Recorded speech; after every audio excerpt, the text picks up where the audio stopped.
विस्तार से चर्चा करेंगे, समझने की कोशिश करेंगे, लेकिन इसी मुद्दे को लेकर हमने एक सर्वे किया है।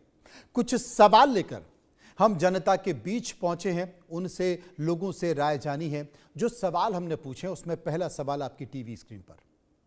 पहला सवाल, रूस के राष्ट्रपति पुतिन के भारत आने के आखिर मायने क्या है? 21% लोगों ने कहा अमेरिका को सीधा संदेश है। 64% लोगों ने कहा भारत से दोस्ती और मजबूत करने का संदेश है। 11% लोगों ने कहा चीन और पाकिस्तान को सीधा संदेश है और 4% लोग इस पर कुछ भी कहना नहीं चाहते थे। सर्वे का एक और सवाल, क्या पुतिन का भारत दौरा ट्रंप की रणनीतियों पर भारी पड़ेगा? 43% लोगों ने कहा कच्चे तेल की खरीद पर नई डील संभव हो सकती है।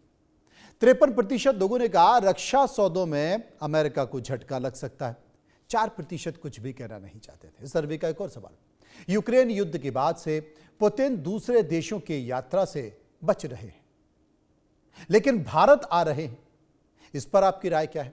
40% लोगों ने कहा भारत और रूस का हमेशा अटूट रिश्ता रहा है, दोस्ती रही है। 49 यानी कि 49% लोगों ने कहा भारत से रिश्ता पुराना है और खास भी है। 8% लोगों ने कहा पुतिन के खिलाफ आईसीसी का अरेस्ट वारंट है और 3% इस पर कुछ भी कहना नहीं चाहते थे। सर्वे का चौथा सवाल, पुतिन के भारत दौरे का अहम उद्देश्य आप क्या मानते हैं? 25% लोगों ने कहा दोनों देशों के बीच खेल सहयोग को बढ़ाना। 58% लोगों ने कहा रक्षा और ऊर्जा के मजबूत समझौतों को करना। 7% लोगों ने कहा कुछ नहीं और पर्यटन के रूप में भारत का भ्रमण बढ़ जाए, ये 10% लोगों ने कहा।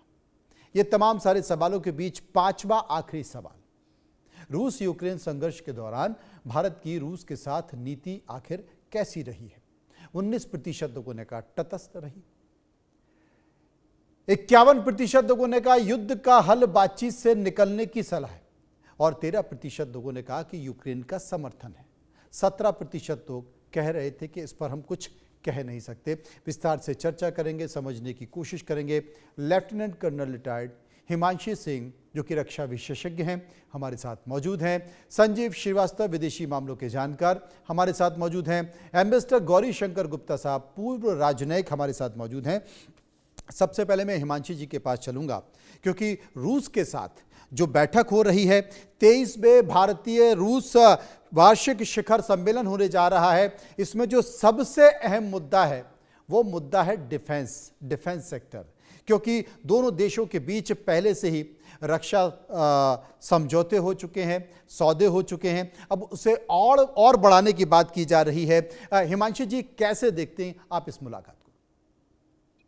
आपके सवाल के लिए धन्यवाद। जय हिंद जी।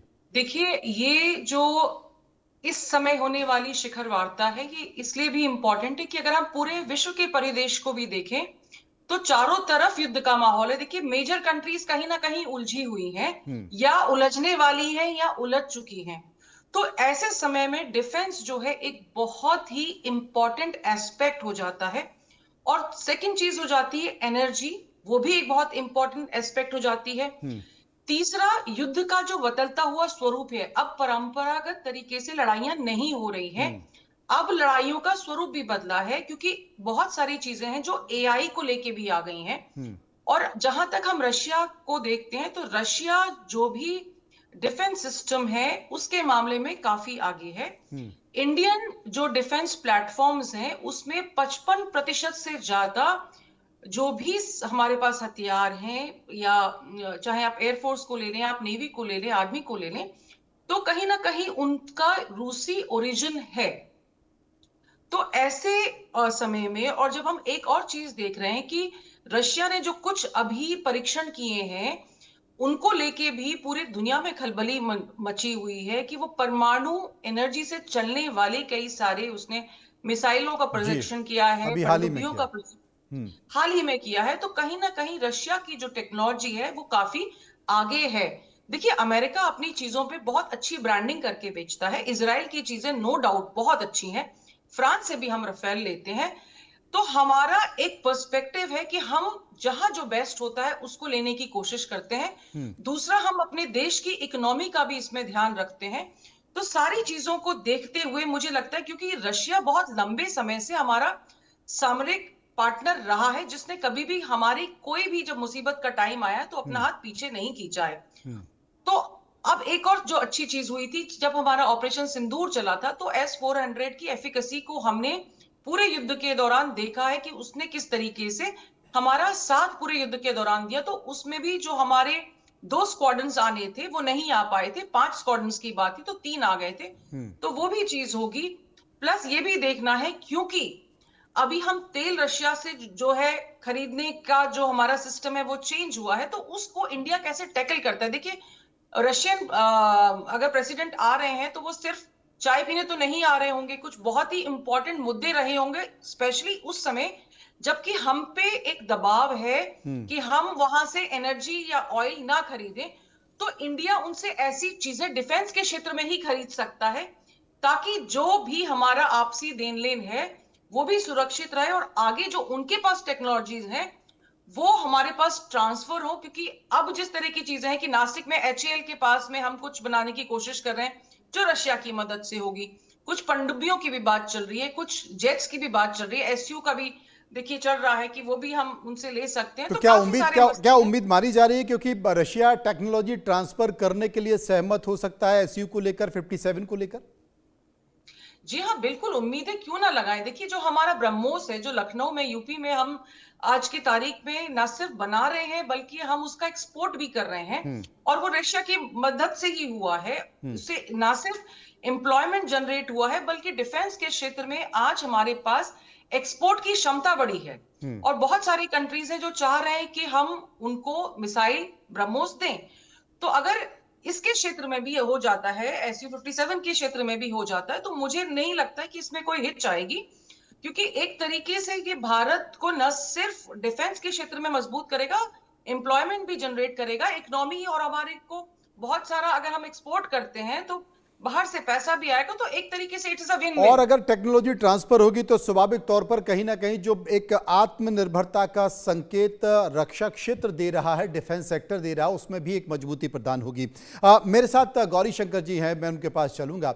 गौरी शंकर जी से ये जानने की कोशिश करूंगा। गौरी शंकर जी, चूंकि भारत और रूस की मुलाकात हो रही है, डिप्लोमेसी के तौर पर, कूटनीति के तौर पर इसका एक बड़ा संकेत तब और महत्वपूर्ण हो जाता है जब लगातार दोनों देशों की नजदीकियों को लेकर, दोनों देशों की दोस्ती को लेकर या दोनों देशों के व्यापारिक संबंधों को लेकर कहीं ना कहीं अमेरिका चिढ़ जाता है, और वो चिढ़ उसकी यहां तक निकल कर आती है कि वो 25% तक की पेनल्टी लगा देता है।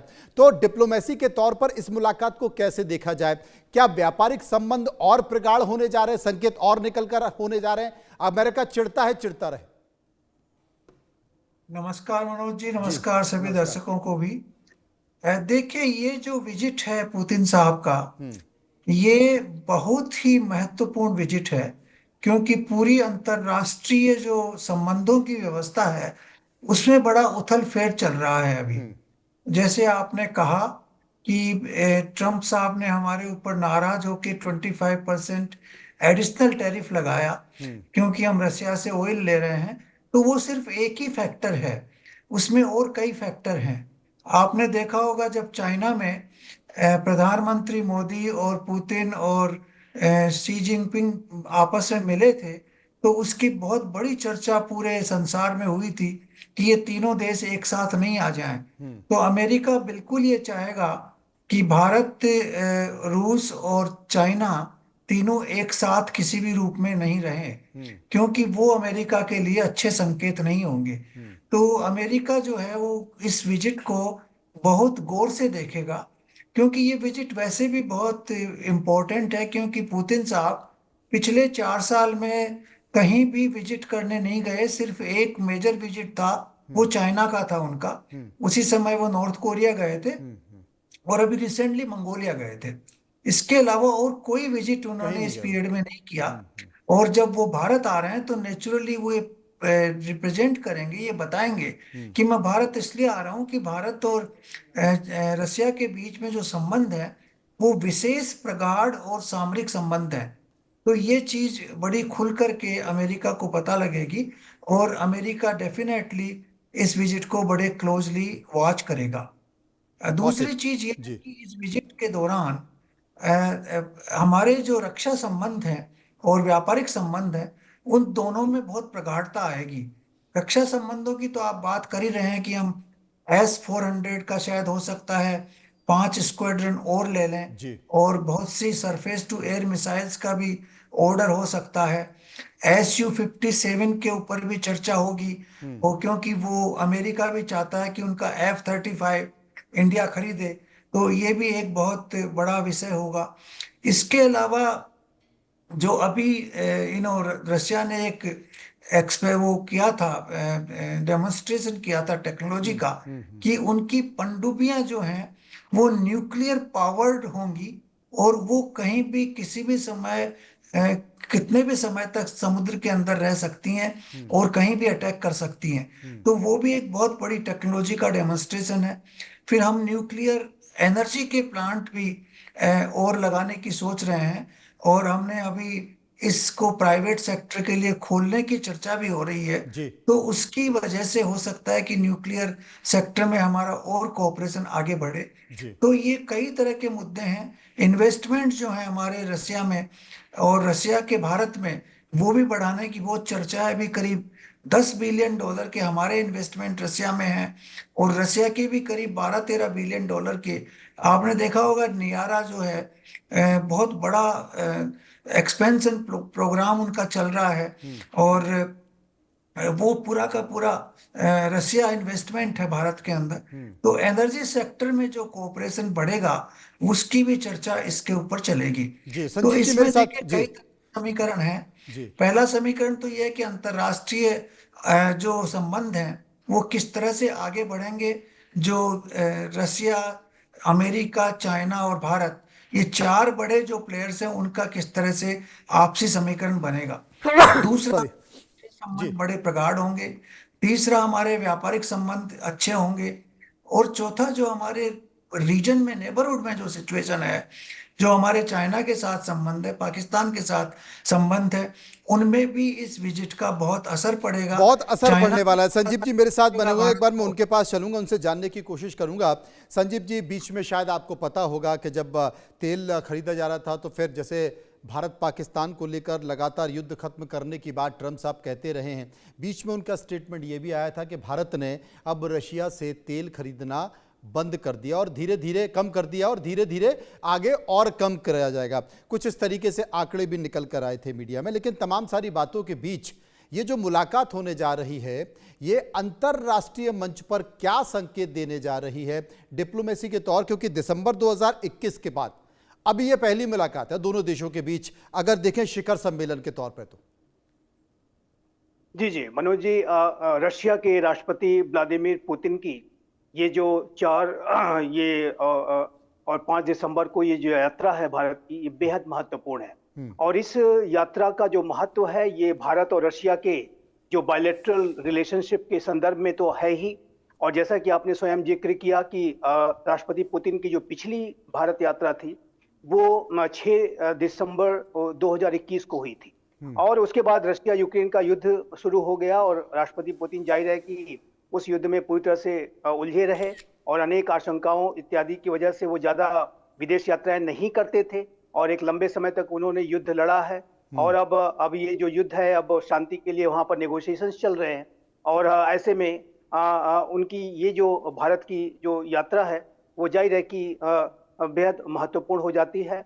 और भारत और रशिया के संबंधों के संदर्भ में, जैसा कि आपने अपने प्रारंभिक वक्तव्य में इस बात का जिक्र किया, आपकी रिपोर्ट्स में भी इस बात को दिखाया कि भारत और रशिया की जो रिलेशनशिप है, ये विश्वास के ऊपर आधारित संबंध है। ये समय की कसौटी पर खड़े संबंध हैं, जिसको हम कहते हैं टाइम टेस्टेड रिलेशनशिप। और इसी वजह से इस पार्टनरशिप को special and privileged strategic partnership कहा जाता है। क्योंकि मनोज जी, भारत और रशिया दोनों ऐसे राष्ट्र हैं कि जिन्होंने कि संकट के समय में हमेशा एक दूसरे का साथ एक सच्चे मित्र की भांति दिया है। जैसे आज का रशिया है, और पहले जो सोवियत यूनियन हुआ करता था, जब कभी भी भारत के ऊपर कोई बड़ा संकट आया, भारत के ऊपर कोई चुनौती पेश करने की कोशिश की गई, चाहे वो 1971 का भारत पाकिस्तान का युद्ध रहा हो, या यूनाइटेड नेशन सिक्योरिटी काउंसिल में पाकिस्तान की साजिशें रही हो, अमेरिका शीत युद्ध के समय में जिस तरीके से भारत के प्रति जो एक व्यवहार करता था, उन सारी चुनौतियों को ध्यान में रखते हुए रशिया ने और पूर्ववर्ती सोवियत यूनियन ने भारत का साथ एक सच्चे मित्र की तरह से हमेशा दिया है। और उसी बात को भारत ने भी रेसिप्रोकेट किया जब रशिया के ऊपर संकट आया फरवरी 2022 में, जब रशिया यूक्रेन का युद्ध शुरू हुआ। और उस समय रशिया को जाहिर है कि उसके ऊपर हैवी सैंक्शंस वेस्टर्न जो लेड जो इकोनॉमी है उसके द्वारा जब इम्पोज की जाने लगी, तो भारत से रशिया को मदद की दरकार थी। और भारत ने वो मदद इस तरह से प्रोवाइड कराई कि लाख वेस्टर्न कंट्रीज का दबाव भारत के ऊपर क्यों ना आया, अमेरिका हो, यूरोपियन कैपिटल्स हो, कि आप रशिया से अपने संबंधों को स्केल डाउन कीजिए और रशिया की निंदा कीजिए और रशिया से ऑयल मत खरीदिए। इस तरीके की किसी भी बातों को भारत ने पूरी तरीके से दरकिनार करते हुए स्केल डाउन तो छोड़िए, मल्टीफोल्ड तरीके से अपने संबंधों को हमने बढ़ा लिया। और रशिया से जो हमारा आज का जो व्यापार है वो $68 बिलियन का है। 6 गुना ज्यादा आज हम व्यापार रशिया के साथ कर रहे हैं। यदि आप उसकी तुलना रशिया यूक्रेन युद्ध के पहले से अगर डेटा देखें तो आज हम मल्टीफोल्ड तरीके से अपने संबंधों को बढ़ा चुके हैं। हम ऑयल भी खरीद रहे हैं, हम फर्टिलाइजर्स भी खरीदते हैं, हमारे अन्य की सेक्टर्स में संबंध है। और चूंकि डॉलर जो उनके ऊपर सैंक्शंस लगे हुए हैं, इसलिए रूपी रूबल ट्रेड के लिए भी अरेंजमेंट्स किए जा रहे हैं। और ये इस बात को दर्शाता है कि भारत ने भी एक सच्चे मित्र की भांति रशिया का साथ संकट में नहीं छोड़ा। और जितना भी दबाव भारत के ऊपर आता गया, उतने ही भारत ने और अधिक अपनी मजबूती रशिया के साथ दिखाई। और यही एक सच्चे मित्र की निशानी होती है। देखिए, दुनिया में चाहे कितने भी बड़े परिवर्तन क्यों ना आ जाएं, मेरा ऐसा स्पष्ट रूप से मानना है कि रशिया की और भारत की ये जो दोस्ती है, ये जो special and privilege strategic partnership है, ये और सशक्त और मजबूत बनेगी और ये लगातार ऐसे ही प्रगाढ़ बनी रहेगी। रशिया के राष्ट्रपति व्लादिमीर पुतिन की ये जो यात्रा है, उस दौरान 23वां जो इंडिया रशिया एनुअल समिट में वो शिरकत करेंगे और उसमें अनेक महत्वपूर्ण मुद्दों पर जाहिर है कि सहमतियां बनाने की कोशिश की जाएगी, जिसमें कि S-400 की जो एडिशनल जो यूनिट्स हैं उसको खरीदने की बात हो, S-500 जो मिसाइल डिफेंस सिस्टम है उसके को प्रोडक्शन और को डेवलपमेंट की बात भी दोनों देश इस समय कर रहे हैं। जैसे कि हमने ब्रह्मोस को को प्रोडक्शन और को डेवलपमेंट किया है, उसी तरीके से S-500 का भी हम कर सकते हैं।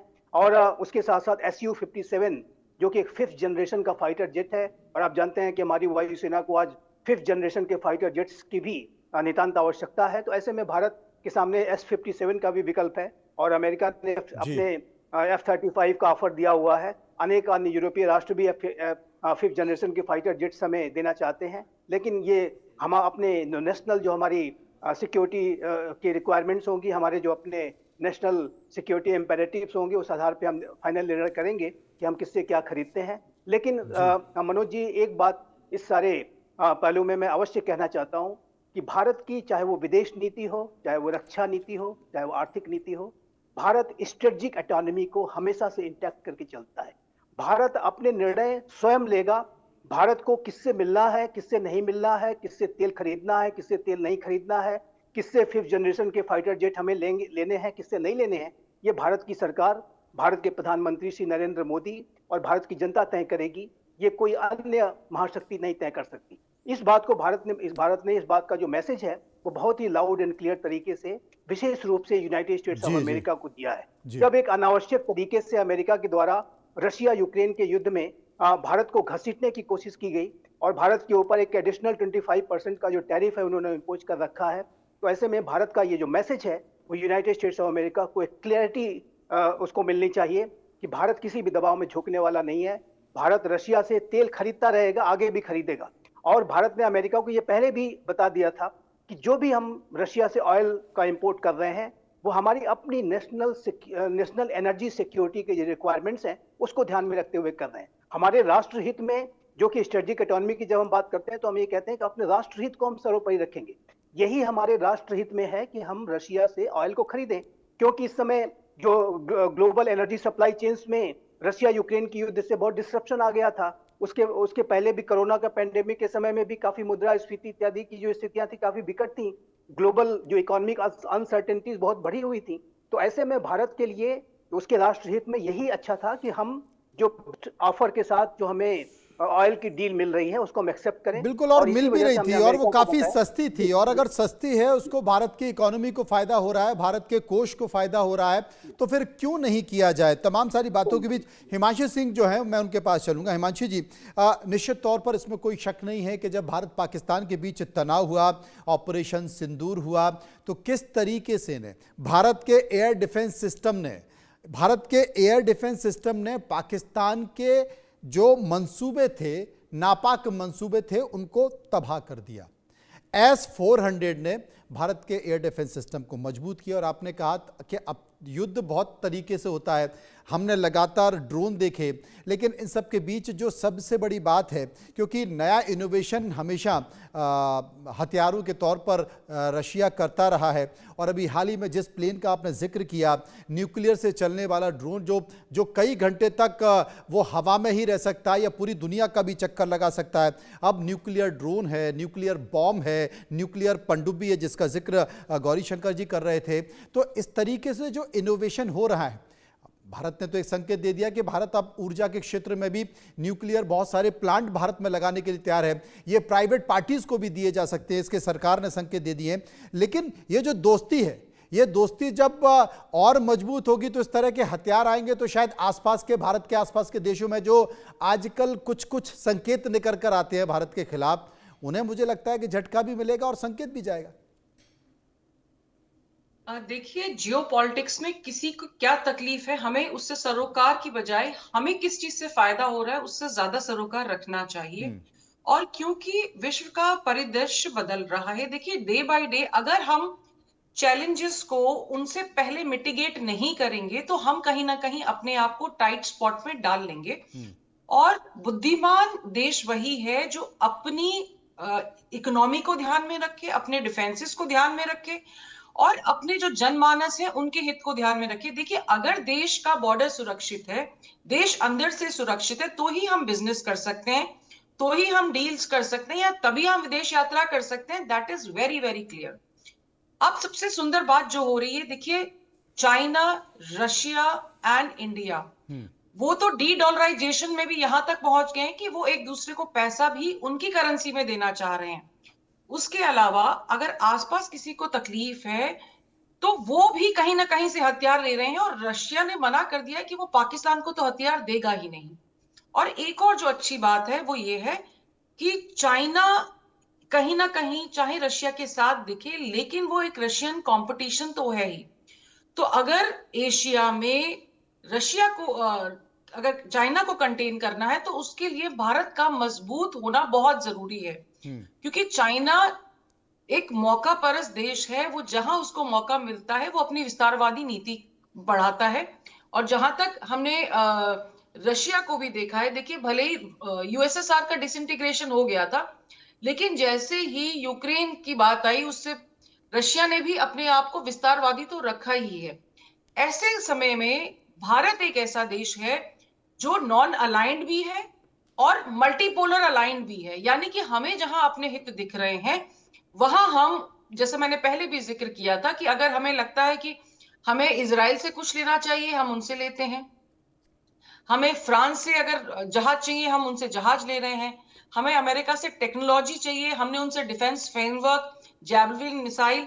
तो जहां हमें जो चीज लग रही है हम उसके लिए आगे बढ़कर अपने संबंधों का फायदा उठाते हुए उस चीज को हम उस पर्टिकुलर कंट्री से ले रहे हैं। अगर हमारे रशिया से संबंध मजबूत होते हैं तो चाइना भी कहीं ना कहीं अपना दायरा सीमित रखता है, क्योंकि उसको जब पता होता है कि दो पावरफुल कंट्रीज खड़े हैं तो वो हमारे साथ भी जिस तरह की हिमाकत वो उसने पीछे की है वो भी नहीं करेगा। क्योंकि एक रिलायबल पार्टनर स्पेशली डिफेंस के क्षेत्र में होने से कहीं ना कहीं हम एक सुरक्षित भी हो जाते हैं। देखिए, हमारी कैपेबिलिटीज बहुत अच्छी हैं जी, लेकिन कंपटीशन से ज्यादा अच्छी चीज होती है कोलैबोरेशन। स्पेशली डिफेंस के क्षेत्र में अगर आप कोलैबोरेट कर रहे हैं तो आपके पास advance technology as it is आ रही है, और उस एडवांस टेक्नोलॉजी का फायदा उठाते हुए अगर आप देश में टीओटी का अगर ट्रांसफर हो जाता है तो एम का अगर आप बना सकते हैं, या ब्रह्मोस के आगे आने वाली जो सीरीज है वो बना सकते हैं, तो कहीं ना कहीं हम अपने आप को सामरिक तौर पे बहुत मजबूत कर रहे हैं। तो कोई क्या सोच रहा है उससे हमें तकलीफ नहीं है। देखिए मिर्ची तो अमेरिका को भी बहुत लगेगी, लेकिन इस समय हमारा हित अपना सर्वोपरि है, क्योंकि जब ये यूक्रेन और रशिया का युद्ध भी शुरू हुआ था तो डिस्पाइट लॉट ऑफ थिंग्स जी। भारत ने ऊर्जा खरीदी थी रशिया से और काफी पैसे बचाए थे। तो और उसका उन्होंने एक्सप्लेन भी किया था हरदीप पुरी साहब ने कि हमारे लिए जहां हमारी जनता का हित है, हमारे देश का हित है, हम वही काम करेंगे। तो मुझे लगता है इस बार भी इंडियन गवर्नमेंट बहुत क्लियर है कि किस फ्रेमवर्क में, किस दायरे में, किन किन चीजों को ध्यान में रखते हुए इन्हें समझौते करने हैं। जी, मनोज जी। गौरीशंकर जी मेरे साथ मौजूद हैं। गौरीशंकर जी, अगर व्यापारिक समझौते की बात करें तो रूस से तेल खरीद में और अतिरिक्त छूट की बात हो सकती है, स्थानीय मुद्राओं के व्यापार में बात हो सकती है, क्योंकि रशिया का भी बहुत सारा पैसा भारत की बैंकों में रखा हुआ है, जिसे लेकर तमाम तरह की चर्चा पहले से ही चल रही है। परमाणु ऊर्जा क्षेत्र में आपने जिक्र किया, ये जो संकेत हैं, इस संकेत के साथ साथ जो रूस यूक्रेन को लेकर बार बार देश के प्रधानमंत्री नरेंद्र मोदी संकेत देते हैं कि भाई युद्ध कोई रास्ता नहीं है, बातचीत हल है, क्या जिस तरफ दिशा आगे बढ़ रही है, क्योंकि लग रहा है कि बात कुछ बनती नजर आ रही है, और जेलेंस्की भी संकेत दे रहे हैं कि लगता है कि अब जो जमीन है वो चली जाएगी, तो क्या कोई और बेहतर संकेत निकल कर आ सकते हैं, मोदी प्रयास कर सकते हैं? लग रहा है कि कोई अच्छा तरीका अब सामने आएगा। मेरे को बड़ा क्लियरली लग रहा है कि अब यूक्रेन रशिया का युद्ध बंद हो जाएगा। तो ये इसमें क्या है कि यूक्रेन वैसे भी पूरी तरह से ध्वस्त हो चुका है। उसके पास न हथियार हैं, न पैसे हैं, न सेना है, और आप देख रहे हैं करप्शन स्कैंडल एक के बाद एक खुल के आ रहे हैं। तो जो यूरोपियन देश साथ दे रहे थे वो भी